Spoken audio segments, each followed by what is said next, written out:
रूस यूक्रेन युद्ध में भारत की एंट्री। पुतिन ने मांगी मदद तो मोदी सरकार ने भेज दिए फाइटर जेट 35। क्या यूक्रेन पर बरस रही है भारत की सबसे घातक मिसाइल ब्रह्मोस? इस महायुद्ध में भारत के कदम पड़ने से क्यों कांप उठा है यूरोप? दोस्तों, रूस और यूक्रेन का युद्ध शुरू हुए अब 1200 दिन बीत चुके हैं और इन 1200 दिनों में हमने वो सब देखा जो सिर्फ फिल्मों में होता था। ड्रोन अटैक, मिसाइल हमले, एयर स्ट्राइक, टैंक युद्ध और अब तो हाइपरसोनिक मिसाइल्स का भी इस्तेमाल शुरू हो चुका है। कुछ दिन पहले यूक्रेन ने रशिया के खिलाफ ऑपरेशन स्पाइडर वेव लॉन्च किया, जिसमें रूस के 5 एयरबेस, 10 लॉन्ग रेंज बॉम्बर्स और दर्जनों एयरक्राफ्ट जलकर राख हो गए और रशियन एयरफोर्स कमजोर हो गई।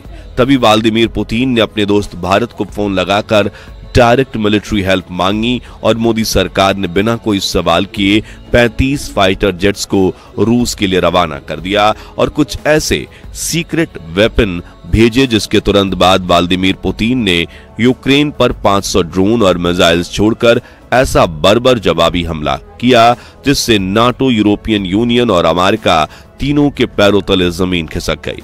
क्योंकि अब सवाल उठता है कि आखिर ये सीक्रेट वेपन कौन सा था जिसने यूक्रेन के होश उड़ा दिए और पूरी दुनिया को हिलाकर रख दिया? क्या भारत ने इस जंग में डायरेक्टली एंट्री ले ली है और क्या इस कदम से अमेरिका और नाटो भारत के खिलाफ हो जाएंगे? जानेंगे इस वीडियो में पूरी कहानी। लेकिन उससे पहले अगर आप अभी तक भारत की डिप्लोमेसी और डिफेंस पावर्स पर गर्व करते हैं तो वीडियो को अभी से लाइक कीजिए और कमेंट कीजिए। जय हिंद। दोस्तों, रूस और यूक्रेन के बीच छिड़ी जंग ने अब एक ऐसा मोड़ लिया है जिसमें पूरी दुनिया की सांसें थम चुकी है, क्योंकि अब ये जंग सिर्फ दो देशों का मसला नहीं रहा बल्कि इसमें एक ऐसी ताकत का दखल हो चुका है जो चंद पलों में युद्ध का रुख बदल सकती है। हम बात कर रहे हैं हमारे देश भारत की। और अब तक इस युद्ध को लेकर तटस्थता, लेकिन पिछले कुछ दिनों में जो हुआ उसने पूरी दुनिया को हैरान कर दिया। एक तरफ यूक्रेन रूस के एयरबेस उड़ा रहा था, दूसरी तरफ पुतिन बैकफुट पर आ चुके थे। तभी अचानक रूस की तरफ से एक ऐसा जवाबी हमला हुआ जो किसी ने कल्पना भी नहीं की थी। 500 से ज्यादा मिसाइलें और ड्रोन यूक्रेन की जमीन पर एक साथ गिराए गए और उनमें से कुछ मिसाइलों की रफ्तार, पिन पॉइंट टारगेटिंग और बिना शक ताकत देखकर नाटो तक हैरान रह गया। नाटो की इंटेलिजेंस एजेंसी जब इन हमलों का विश्लेषण करने बैठी तो उनके सामने एक नाम बार बार सुनाई देने लगा, जो था ब्रह्मोस।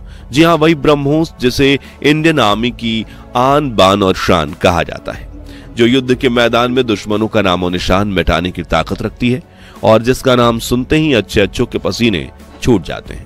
अब शुरुआत में तो किसी को यकीन नहीं हुआ, लेकिन जब यूक्रेनी रडार डेटा और सैटेलाइट इमेजेस में उस मिसाइल की फ्लाइट, ट्रेल वेग और एंगुलर अटैक प्रोफाइल जैसी टेक्निकल डेटा देखी जाएगी तो पूरी दुनिया को समझ में आ गया कि ये कोई आम मिसाइल नहीं बल्कि भारत की ब्रह्मोस मिसाइल थी, जो या तो रूस को दी गई थी या फिर रूस ने भारत से मंगवाई थी, डायरेक्ट सप्लाई।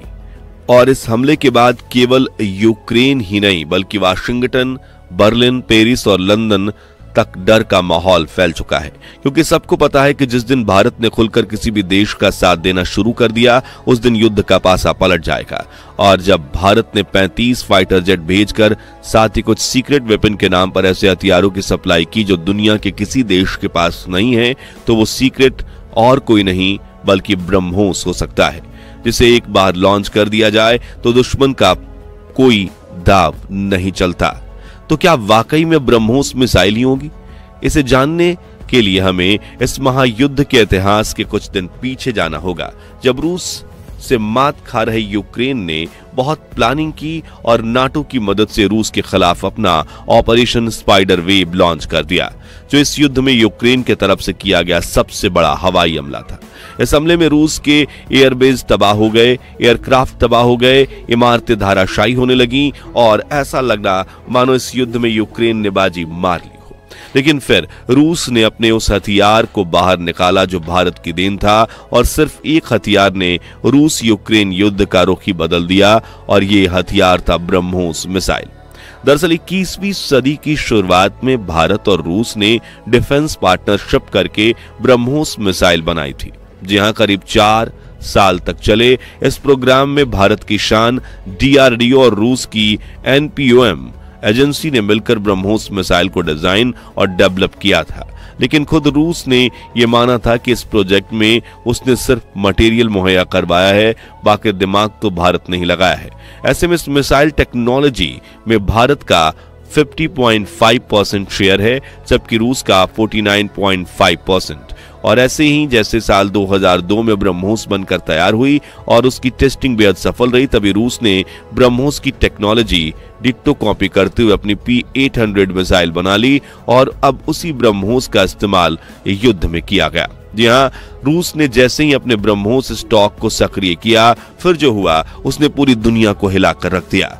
यूक्रेन के सैन्य अड्डे, air strip, radar station, control station, सब कुछ मिनटों में मलबे में बदल गया। ये हमले इतने जबरदस्त थे कि यूक्रेन की सेना हक्की बक्की रह गई। उनके हथियार, उनके डिफेंस सिस्टम, सब कुछ बेकार हो गया। ब्रह्मोस उनके एयर डिफेंस सिस्टम को चकमा देकर ऐसा कहर बरपाया कि कोई बंकर नहीं बचा, ना रनवे रहा और कोई एयर डिफेंस भी नहीं बचा, क्योंकि ब्रह्मोस के वार से एयर डिफेंस भी तबाह हो गए। इस हमले के बाद यूक्रेन की सेना ने कहा वो कोई साधारण मिसाइल नहीं थी, बल्कि हजारों किलोमीटर प्रति घंटे की रफ्तार से आकर वो इतने सटीकता से अपने टारगेट पर गिरी कि पलक झपकते ही हमारी आंखों के सामने सब कुछ ओझल हो गया और हमारे पास ऐसी कोई तकनीक नहीं जो ब्रह्मोस को रोक पाए। और अमेरिका की इंटेलिजेंस एजेंसी CIA ने अपनी एक रिपोर्ट में कहा कि अगर रूस पहले ब्रह्मोस का इस्तेमाल कर लेता तो शायद यूक्रेन इतने लंबे समय तक युद्ध में टिका ही नहीं रहता। लेकिन रूस ने क्यों ब्रह्मोस का इस्तेमाल नहीं किया था? क्या वो सही में मौके का इंतजार कर रहा था या फिर भारत उसे अभी तक स्टॉक नहीं पहुंचा सका था? ये बात रहस्य बनी हुई है। दोस्तों, ब्रह्मोस एक सुपरसोनिक क्रूज मिसाइल है जो कि माक 3 यानी आवाज की रफ्तार से 3 गुना तेजी से अपने टारगेट की तरफ बढ़ सकती है और जब इसे फुल लोड के साथ गोला बारूद भरे हुए हों तो ये मिसाइल एक ही झटके में पूरे इलाके को मिट्टी में मिला सकती है। भारत के सबसे खतरनाक और घातक मिसाइल की खूबी यह है कि रूस सेना इसे जमीन, समुद्र और हवा तीनों जगह से लॉन्च कर सकती है। लॉन्च होने के बाद ये 400 किलोमीटर की रफ्तार से कई मोड़ लेते हुए दुश्मन के इलाके में पहुंचती है, जिससे कोई भी इंटरसेप्टर मिसाइल ब्रह्मोस के हमले को भेद नहीं सकता। चलिए, ब्रह्मोस के बाद अब एक और बात करते हैं इंडियन फाइटर जेट्स के उस जखीरे की जिसने वेंटिलेटर पर पहुंच चुकी रूसी वायुसेना में फिर से जान फूंक दी है। जी हां, रूस और भारत की तरफ से भेजे गए ये 35 फाइटर जेट्स कोई मामूली जहाज नहीं है। ये वही घातक युद्धक विमान है जिन्होंने करगिल, बालाकोट जैसे ऑपरेशंस में अपनी ताकत साबित की है। इन फाइटर जेट्स में शामिल हैं सुखोई 30, मिराज 200, तेजस मार्क A1 जैसे मल्टी रोल फाइटर एयरक्राफ्ट जिन्हें भारत ने अपने डिफेंस कॉन्ट्रैक्ट्स के तहत एक्स्ट्रा प्रोटेक्शन यूनिट से रूस को सप्लाई किया।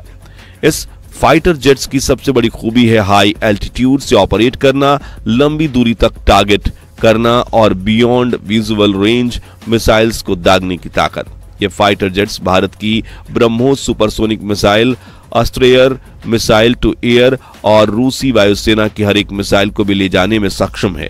रूस की वायुसेना अब इन फाइटर जेट्स को एक खास युद्ध तकनीक ट्राइटेंड यानी 3 दिशाओं से एक साथ हमला पैटर्न में इस्तेमाल कर रही है। स्ट्राइक, जिसमें दुश्मन के पास बचाव का मौका ही नहीं मिलता। यूक्रेन की खुफिया रिपोर्ट में साफ कहा गया है कि भारत से मिले इन जेट्स की वजह से रूस की वायुसेना को नया जीवन मिल गया है और अब वह हर दिन यूक्रेन की धरती पर तबाही का नया नक्शा खींच रहा है।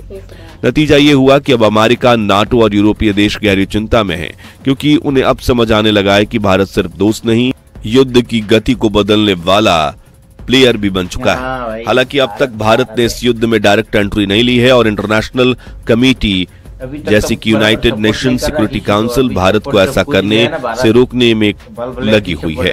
तो आज के लिए बस इतना ही। अब आप हमें कमेंट में बताइए कि युद्ध के मुश्किल दौर में भारत को अपने हथियार से रूस और इजराइल जैसे मित्र राष्ट्रों की मदद करनी चाहिए या नहीं।